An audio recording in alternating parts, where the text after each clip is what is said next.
Alors, vous allez dire peut-être enfin, je suis gériatre, comme ça a été déjà présenté. Qu'est-ce qu'un gériatre vient faire dans un congrès, le congrès de l'ADN? Eh bien, je vais essayer de vous montrer que peut-être vous êtes tous des gériatres, tant que vous prenez en charge des patients âgés de 65 ans et plus. Alors, je n'ai pas de conflit d'intérêt. Alors déjà, c'est quoi une personne âgée? À partir de quel âge on peut parler d'un patient qui est âgé? Alors, on a fait une enquête. On a posé des questions à plusieurs professionnels, à plusieurs tranches d'âge. À votre avis, les médecins généralistes, pour eux, un patient âgé, c'est à partir de quel âge? 80. Ah oui, d'accord. Donc, c'est pas vraiment, c'est très varié. Alors, les médecins généralistes, ils disent que 75 ans et plus. Pour eux, ça, c'est un patient âgé. On a posé la question à des gériatres. Jusqu'à maintenant, il n'y a que moi, mais après, vous allez voir, vous êtes tous des gériatres. L'âge, c'est 80 ans et plus. Assez? Ah bah, très bien. Bravo. Après, on a posé des questions à des adultes jeunes. Entre 20 ans et 30 ans, on leur a dit, c'est quoi pour vous une personne âgée? Et qu'est-ce qu'ils ont dit? 60 ans et plus. Après, on a posé la question à des enfants. Et qu'est-ce qu'ils ont dit? 40 ans et plus. Là, on est mal barré, là. Franchement, on est tous des patients, des vieux pour les enfants. Maintenant, on a posé la question à des patients âgés, entre plus de 70 ans. Et là, ils ont dit 90 ans et plus. Ça va. Ils ne veulent pas vieillir, les patients âgés. Et après, on a posé la question à des diabétologues aussi. Et qu'est-ce qu'ils ont dit? 70, bravo, c'était 70 ans et plus. Alors, les définitions de la personne âgée, il ne faut pas se baser sur l'âge. Là, c'est juste un chiffre, ça ne veut absolument rien dire. Mais dans le côté réglementaire, dans l'Organisation mondiale de la santé, c'est à partir de 60 ans. Mais ça, il faut vraiment l'actualiser. Et chez nous, par exemple, en France, c'est 65 ans et plus. Mais 65 ans plus, un gériatre peut prendre en charge un patient de 65 ans plus. Mais après, dans moyen d'âge dans nos services, c'est 80 ans. Alors, aujourd'hui, on va parler de la fibrillation atriale chez le patient âgé. Déjà, qu'est-ce qu'une fibrillation atriale? On va faire quelques petites définitions simples. Ça, c'est ce que vous voyez à droite de l'écran, c'est un rythme sinusal régulier. Donc, le rythme est régulier, il n'y a aucun problème. Et après, à gauche, on voit qu'on a une fibrillation atriale, c'est une contraction anarchique de l'oreillette gauche. Et donc, il y aura une contraction anarchique du ventricule gauche aussi. Et quand on a cette contraction plusieurs fois en même temps, il y a une mauvaise évacuation du sang et donc il y a une hypercoagulabilité du sang, ce qui va créer des thrombus et qui va donner des complications après. La complication la plus redoutable, je ne vais pas détailler toutes les complications, c'est l'AVC ischémique.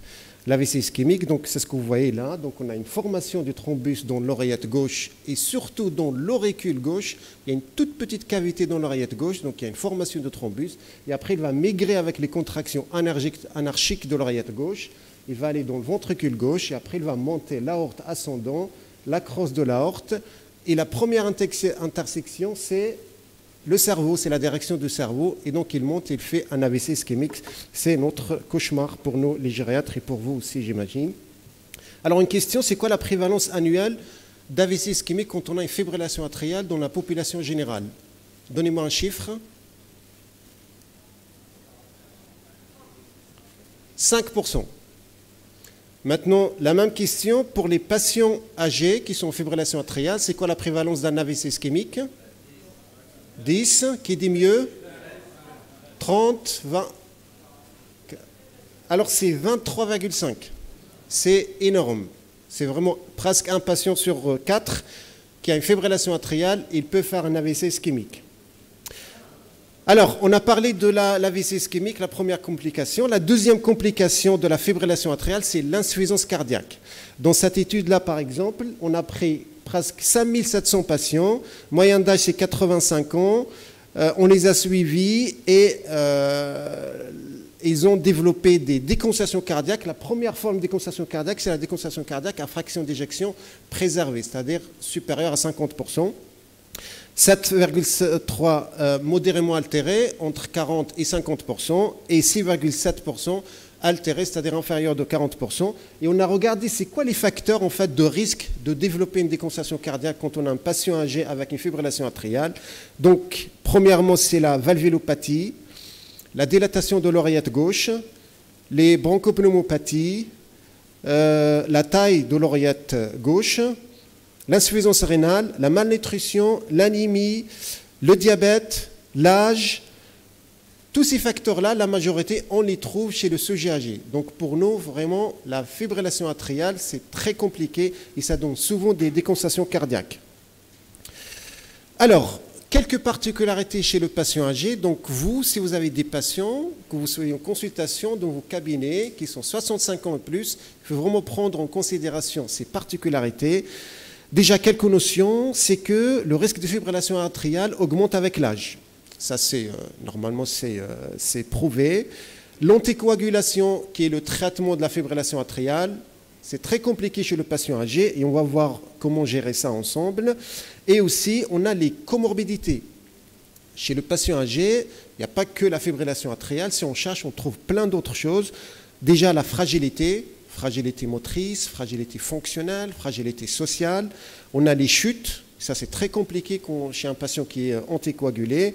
L'insuffisance rénale, les antécédents de saignement, les troubles neurocognitifs. Les patients, ils risquent d'oublier de prendre l'anticoagulant. Et donc, ça, c'est grave. Ça risque d'augmenter les risques de faire un AVC ischémique.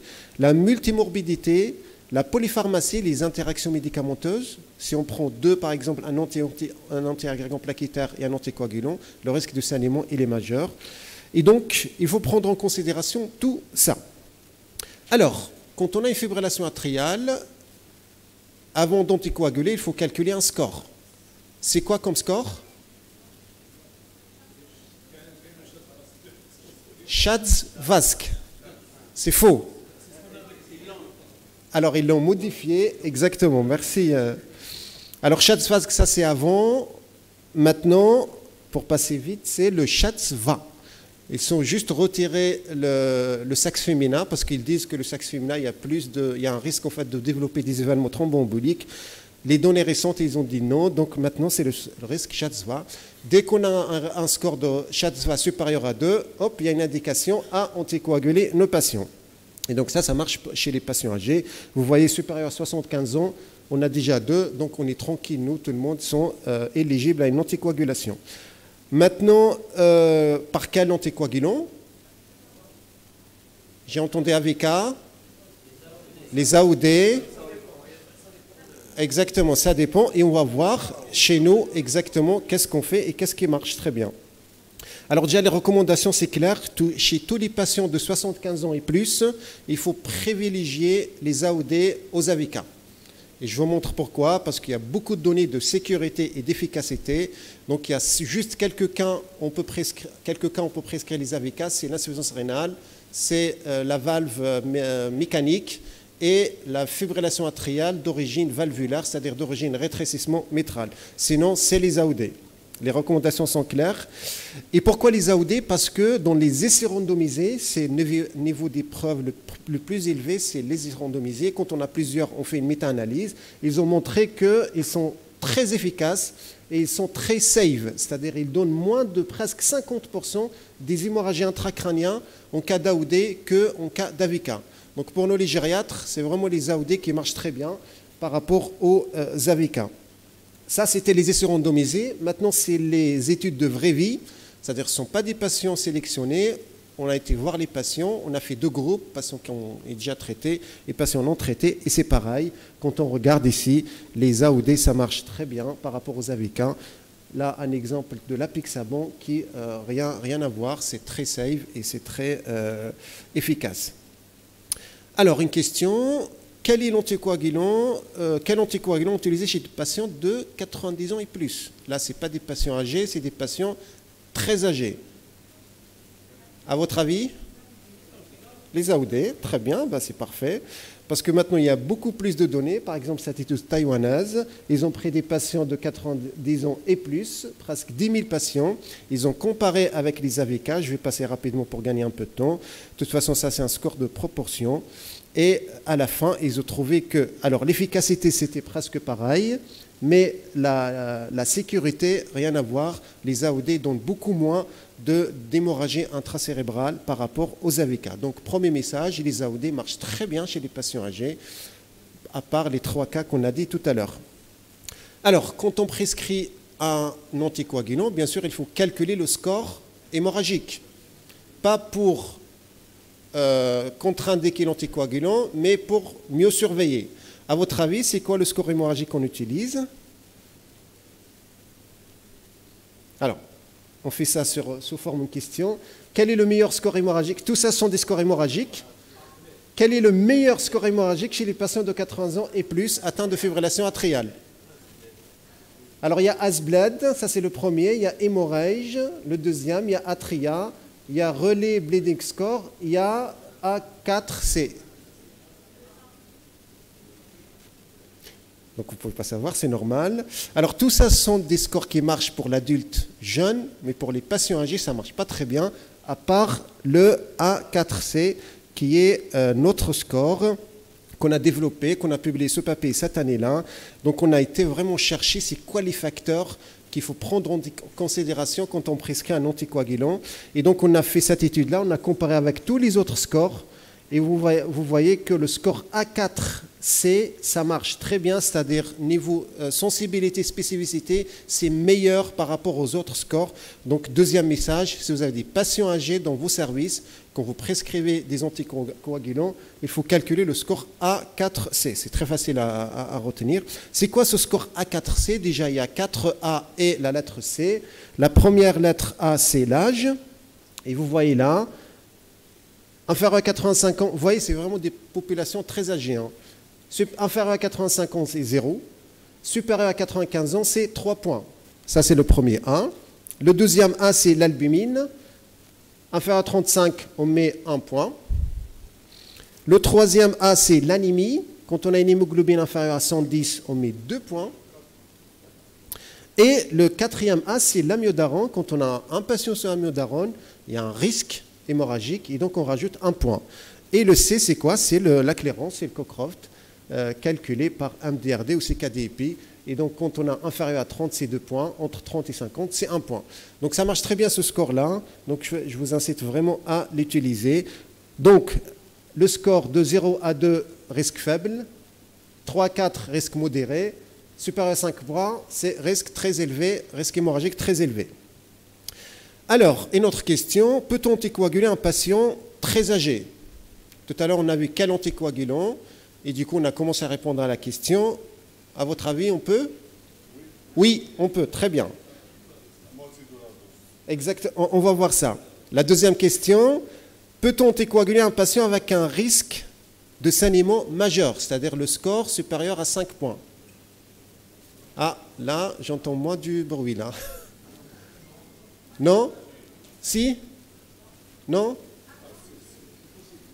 C'est possible. C'est possible. Eh bien, la troisième question, est-ce qu'on peut anticoaguler un patient très âgé avec un risque de saignement majeur? Mais c'est possible. Eh bien, il y a des études. Pour répondre à ces questions-là, il faut faire des études. Hein. Il y a la logique, mais il y a les études. Eh bien, regardez dans cette étude-là qui sortait. En fait, elle n'est pas encore sortie, elle va sortir bientôt.